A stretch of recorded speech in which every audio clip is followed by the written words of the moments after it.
Chers frères, recevez la bénédiction de notre Saint-Père. In nomine Patris et Filii et Spiritus Sancti. Mes chers frères,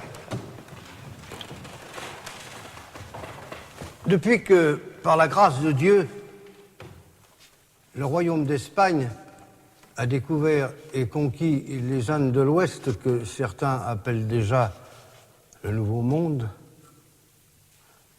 nous avons vu s'élever un grand nombre de questions difficiles que rien dans l'histoire du monde ne laissait prévoir. Aujourd'hui, le Saint-Père m'a envoyé jusqu'à vous avec une mission précise.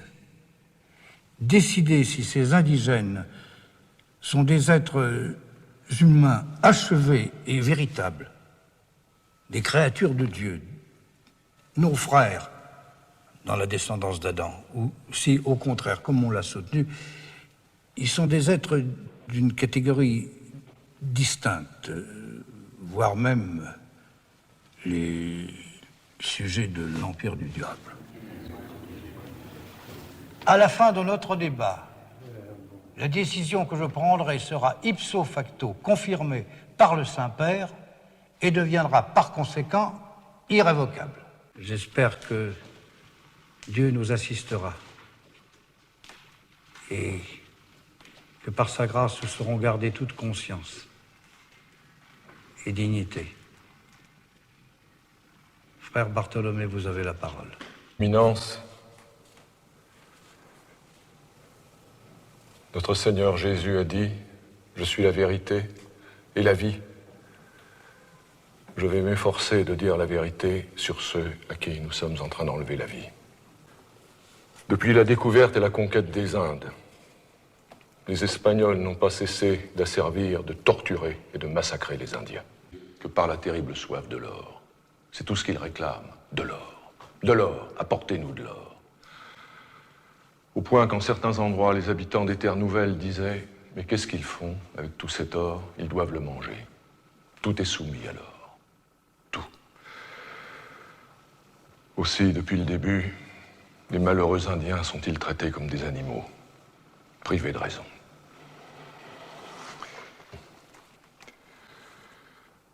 D'abord, on les marque comme esclaves au fer rouge du nom de leur propriétaire, au visage. Quand ils passent d'un propriétaire à l'autre, on les marque encore et encore. Ces marques s'accumulent sur leur visage, qui devient comme du vieux papier. Vous parliez aussi de massacre. Oui. Par quel procédé?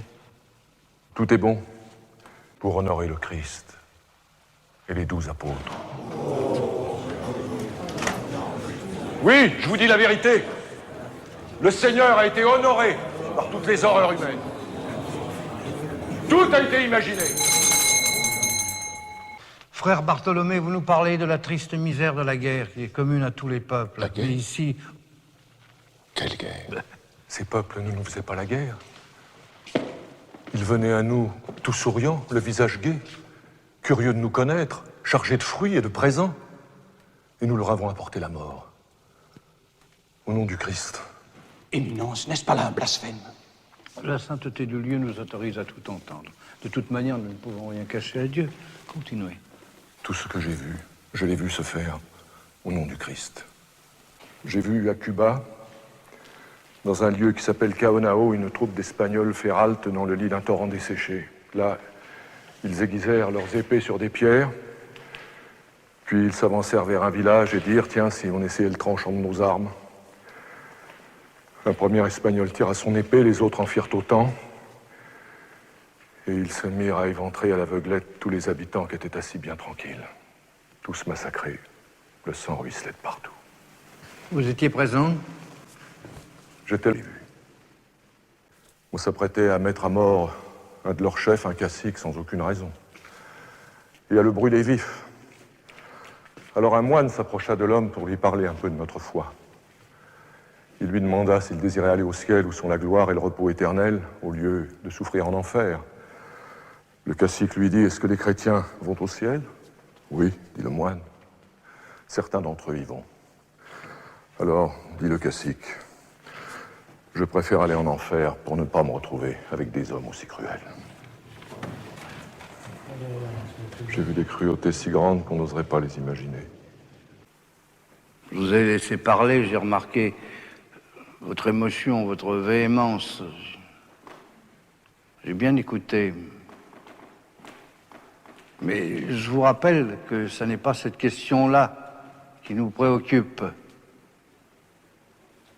Nous ne devons pas décider sur la cruauté des Espagnols. Nous devons décider sur la nature et qualité de ces indigènes. Vous me comprenez? Oui, je vous comprends. Comme l'a dit Christophe Colomb lui-même, le premier qui les rencontra, je ne peux pas croire qu'il y ait au monde meilleurs hommes. C'est-à-dire? Ils sont beaux, Éminence, de belle allure. Ils sont pacifiques et doux, comme des brebis, sans convoitise du bien d'autrui, généreux, dépourvus d'artifice. Est-ce qu'ils vous paraissent intelligents? À coup sûr, ils le sont. De la même intelligence que nous? Ah, sans aucun doute. Vous, frère Bartholomé, ils sont les créatures de Dieu. Ils sont notre prochain. Ils ont été rachetés par le sang du Christ. Oui, Éminence, tout comme nous. Professeur, désirez-vous intervenir maintenant? S'il plaît à votre éminence.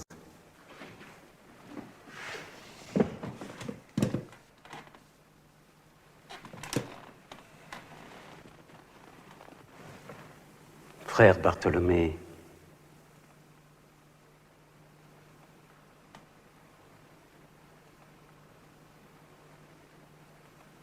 tout jeune déjà, vous avez été attiré par le Nouveau Monde.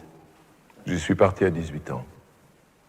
N'y avez-vous pas reçu des terres que vous avez administrées? Si, je les ai même bien gérées, je crois. Plus tard, après votre ordination, n'avez-vous pas chanté votre première messe dans le Nouveau Monde? Si.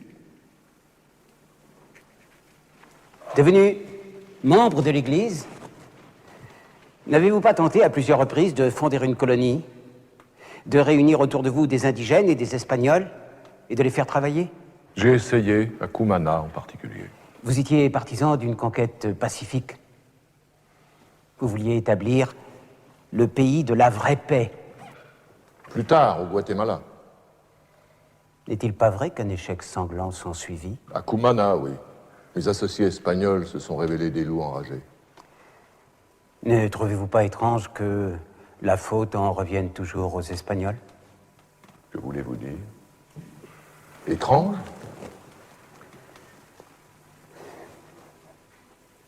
Je vous écoutais parler, je vous regardais, et une chose me devenait claire, que je soupçonnais d'après vos écrits.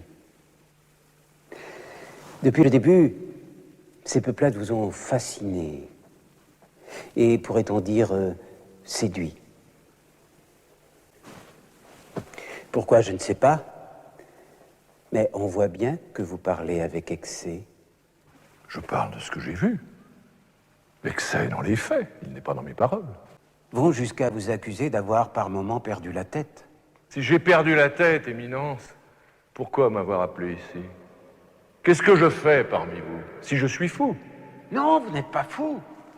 Mais le propre de l'erreur est de se prendre pour la vérité. Nous le savons tous. Et quelque chose en vous s'est dévié de la vérité. Ces Indiens dont vous nous parlez, vous avez été aveuglés sur leur véritable nature. Le Christ aime ce combat. Il aime cette conquête.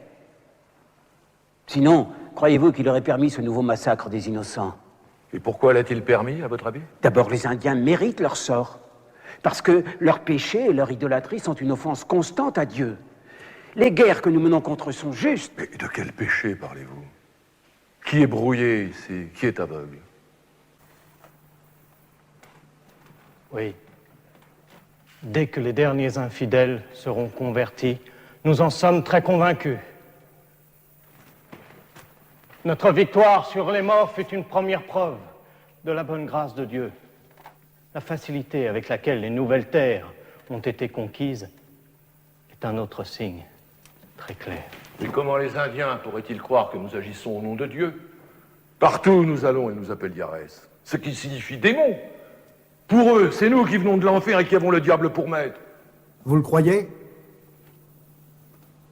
Frère Bartholomé, vous croyez très sincèrement que les Espagnols sont des démons? Oui, Éminence. Sur ces terres lointaines, quelque chose de démoniaque s'est emparé des conquérants. Ils sont devenus des démons, oui, je le crois. Des démons. Oui. Continuez, professeur.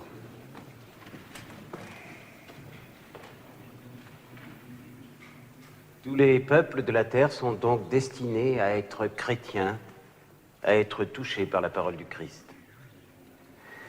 Or, voici que nous découvrons une population inconnue qui n'a jamais entendu parler de notre Seigneur, ce qui signifie qu'il ne s'agit pas de créatures reconnues par Dieu. Et je vais le prouver. D'abord, comme on l'a dit, par l'extrême facilité de l'action. 300 Espagnols soumettent un empire fort de 20 millions d'habitants. Et on n'y verrait pas la main de Dieu. Aucun exploit, dans aucun temps, n'a pu se comparer à cette conquête. Même la maladie était de notre côté. L'épidémie de petite vérole fut le travail de Dieu pour éclaircir la route. Les idolâtres mouraient comme des punaises, car Dieu désirait les éliminer. Pour ne pas y voir une punition divine. Père des Indiens, des innocents. Mais comment vous suivre? Eux qui sacrifiaient à leurs idoles des milliers, des dizaines de milliers de victimes. 80 000 pour la seule inauguration du Grand Temple de Mexico. Le chiffre est loin d'être prouvé. Mais c'est le plus barbare, le plus sanglant des peuples. Sodomite, oui. Et cannibales, vous avez oublié de le rappeler. Ils allaient, a-t-on dit, le ventre gonflé de chair humaine. Ils ont tué des Espagnols et ils les ont mangés. Et certains, pour danser, revêtaient des peaux de chrétiens. Ces Indiens sont des sauvages féroces. Non seulement il est juste, mais il est nécessaire de soumettre leur corps à l'esclavage et leur esprit à la vraie religion. Nous sommes ici pour décider de la nature des Indiens. S'ils ont une âme semblable à la nôtre, s'ils peuvent prétendre à la vie éternelle. Je demande clairement votre avis. Aristote l'a dit très clairement.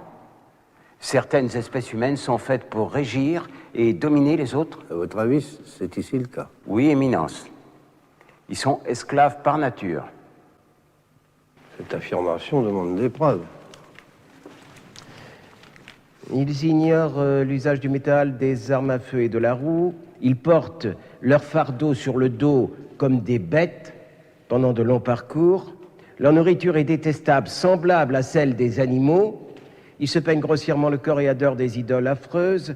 Je ne reviens pas sur les sacrifices humains. Selon vous, la possession et l'usage des armes à feu seraient une preuve de la protection divine? Une preuve très évidente. Cependant, les morts,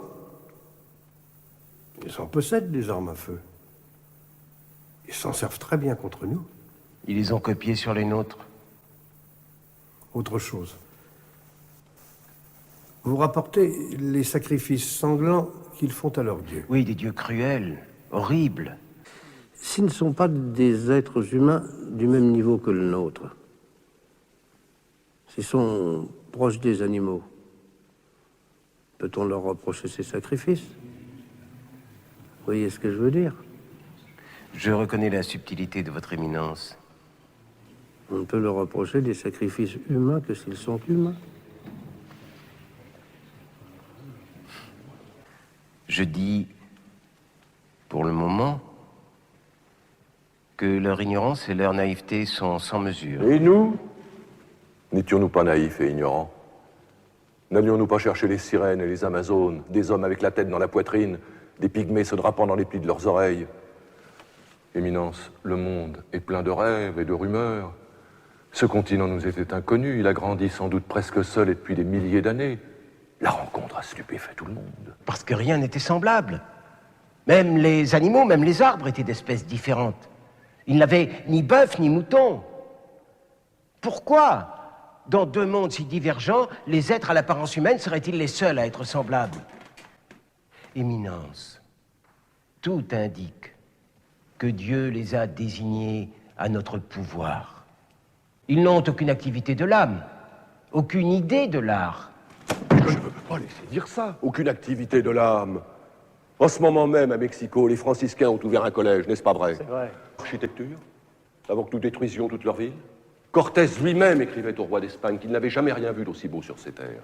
Et leur système d'irrigation, et leur écriture, et leur arithmétique, et leur habileté au dessin, et leur connaissance du ciel, leur calendrier, qu'on dit plus précis que le nôtre. Comment des barbares sans Dieu ont-ils accompli tant de choses? Éminence, je crois que vous n'avez jamais fait le voyage aux Nouvelles-Indes. Non. Cependant, vous puissiez vous faire une idée de leur art. J'ai fait venir de là-bas une de leurs idoles en pierre sculptée. Puis-je vous la montrer? Maintenant? Puisque nous en parlons.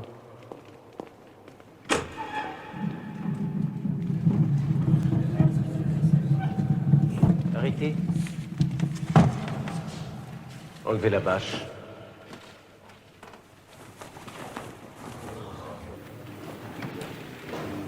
Il s'agit d'un dieu qu'ils appellent le serpent à plumes. Quetzalcoatl. Et ils l'adorent? Oui, dans tous leurs temples. Des temples qui dégagent une affreuse odeur de charnier. Voici les monstres devant lesquels ils se prosternent.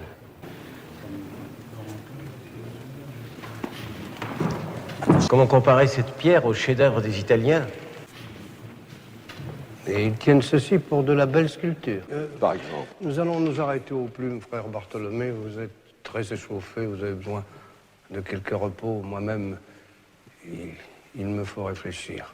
Hier, le professeur Sepulveda nous a gratifié d'un joli coup de théâtre en produisant son serpent à plumes. Aujourd'hui, c'est à mon tour de vous présenter ma surprise.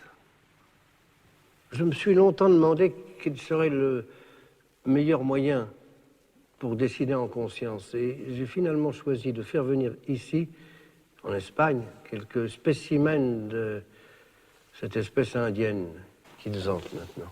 Éminence, vous avez envoyé une mission là-bas? Oui, ça m'a pris des mois.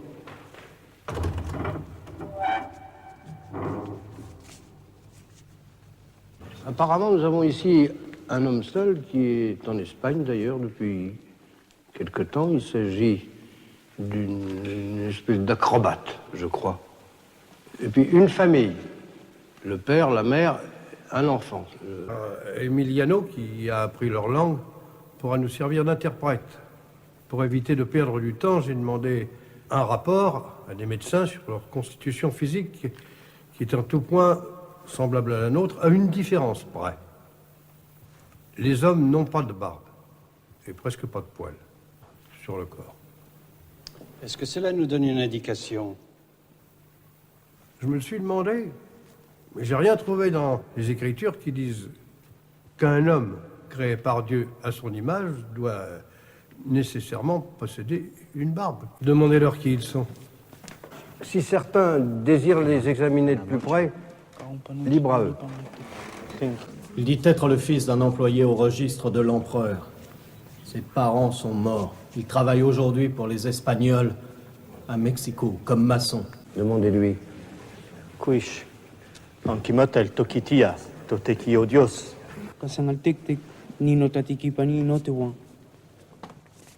Éminence, il dit qu'il reste fidèle au Dieu de ses ancêtres. À ses horreurs? Oui, Éminence. Notre prédication les embarrasse, les intrigue. Ils pensaient que rien ne devait changer. Ils disent la parole des dieux est devenue obscure, nous ne la comprenons plus. Très entêtés à ne pas voir la vérité. Mais non, beaucoup sont déjà convertis. Quel est votre sentiment sincère, professeur? Qu'ils sont d'une autre catégorie. Et nés pour être dominés, Comme la forme domine la matière, comme l'âme domine le corps, comme l'homme domine l'animal, comme l'époux domine l'épouse, et le père l'enfant. C'est un ordre naturel, établi pour le bien de tous. Ils ne rejettent pas le Christ. C'est le Christ qui ne veut pas d'eux dans son royaume. Ouvrez-les. Ouvrez-les. Vous. Vous. Oui, vous. Approchez. Frappez sur le rideau. Et observons leur réaction. Allez, frappez! Vous n'avez pas peur tout de même? Frappez, ils ont l'habitude.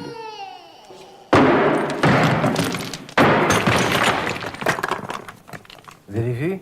Il a failli intervenir. Oui, mais sa femme l'a retenu. Qu'est-ce que ça prouve? Ça prouve qu'ils sont capables de penser. Oui, ils souffrent. Je puis vous assurer qu'ils souffrent comme nous, ils se plaignent quand on les frappe. Oui, mais la douleur morale. Crois, on pardonne les péchés. Est-ce qu'ils croient à la résurrection de la chair? Ils honorent leur mort. Est-ce qu'ils se souviennent des choses du passé? Est-ce qu'ils croient dans la sainte Trinité? Est-ce qu'ils ont de l'amour pour leur Dieu? Est-ce qu'ils croient en l'Immaculée Conception? Est-ce qu'ils pratiquent la prière? Est-ce qu'ils croient au purgatoire? Est-ce qu'ils croient au Saint-Sacrement? Est-ce qu'ils Est-ce qu'ils croient au jugement dernier? Vous. Oui, vous, là. Venez. Approchez-vous d'eux. Saisissez l'enfant. Saisissez l'enfant et menacez-le, comme pour le tuer. Arrachez l'enfant! Menacez-le! Allez! Non, Éminence, ne faites pas ça!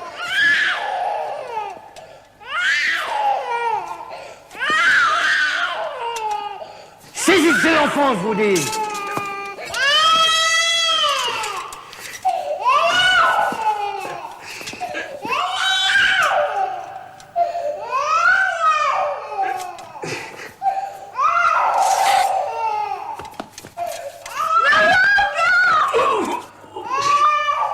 C'est fini maintenant, arrêtez.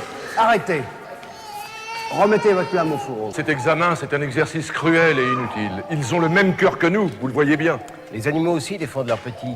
Surtout les femelles, c'est une loi de la nature. Le temps nous est compté maintenant. Je dois prendre une décision cet après-midi avant de retourner à Rome. Il faut rendre aux Indiens leur liberté première, car ils sont libres par nature. Je propose que les Espagnols se retirent des terres nouvelles. Sinon, l'Espagne sera maudite. Non. C'est précisément le contraire. Comment ça, le contraire? On tressera des louanges à l'Espagne pour avoir débarrassé la terre d'une espèce sanguinaire et maudite. Elle sera tout à la gloire de l'Espagne. Vous le pensez vraiment? Oui, je le crois. Je le crois fermement. Nous allons nous interrompre ici. Je donnerai ma décision cet après-midi.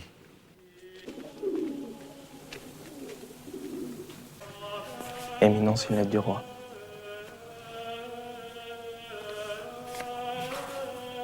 Vous ne la lisez pas?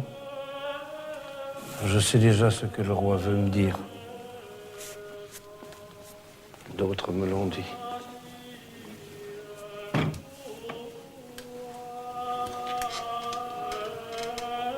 Je l'ai dit, elle sera confirmée par sa sainteté et par l'Église tout entière. Les habitants des terres nouvelles, qu'on appelle les Indes, ils doivent être traités avec la plus grande humanité et justice, car ils sont des hommes véritables. Cette décision sera rendue publique et proclamée dans toutes les églises de l'Ancien et du Nouveau Monde. Éminence, pardonnez-moi. Bien sûr, je respecte votre choix. Mais avez-vous réellement examiné toute l'importance de ces paroles? Croyez-vous que je ne me rende pas compte de tout ce que j'engage, qui ne sera plus jamais comme avant? Croyez-vous un instant que Dieu ait pu m'abandonner?